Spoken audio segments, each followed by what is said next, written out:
Hi hello नमस्कार मंडळी, कशा आहात सगळे? आशा करते स्वस्त समजत असाल. मी वर्षा तुम्हा सर्वांचं आणखीन एका नवीन व्हिडिओमध्ये खूप खूप मनापासून स्वागत करत आहे. तर गौरी गणपती येत आहेत आणि त्याच्याशी रिलेटेड कोणता व्हिडिओ येणार नाही असं होणारच नाही.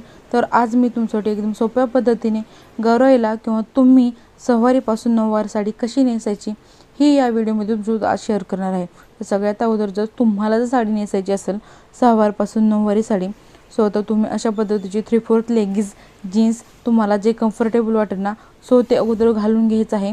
कारण की आपण सहावार नऊवार जेव्हा साडी नेसतो ना, तेव्हा पूर्ण आपल्याला पाय भरून नेसायची असते आणि थोडंसं पाठीमागं थोडेसे पाय पण उघडे दिसतात थोडेसे खाली. त्याच्यामुळं तुम्हाला आवडत असेल तर 3/4 किंवा फुल लेगिन्स घालायची. साडीची मॅचिंग लेगिन्स असेल तर उत्तम, नसेल तर ब्लॅक किंवा कोणत्याही रंगाची तुम्ही लेगिन्स घालू शकता आणि त्याच्यामुळं ना साडी आपलं कम्फर्टेबल वाटते.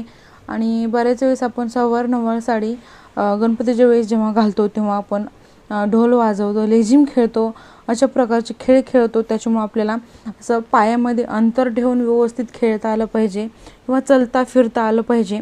त्याच्या हिशोबाने मी तुम्हाला लेगिन्स घालायला सांगत आहे.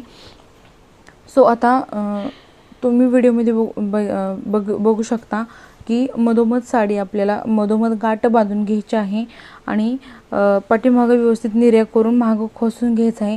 दुसरीकडची साईड उजव्या पायातून घेऊन इकडून साईडनं पदर घ्यायचा आहे. आपल्याला पिनअप करून घ्यायचं आहे व्यवस्थितपणे. पदर जेवढा पाहिजे आहे तुम्हाला तेवढा तुम्ही ॲडजस्ट करू शकता आणि मस्तपैकी तुमची फक्त 5 मिनटामध्ये सहावारपासून नऊवारी साडी घालून तयार होते.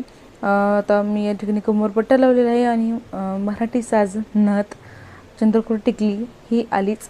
आणि गौरी गणपतीसाठी आपण असा जो लुक क्रिएट केला तर सगळ्यांपेक्षा वेगळंही दिसताल तुम्ही आणि तुम्ही सुद्धा छान दिसताल.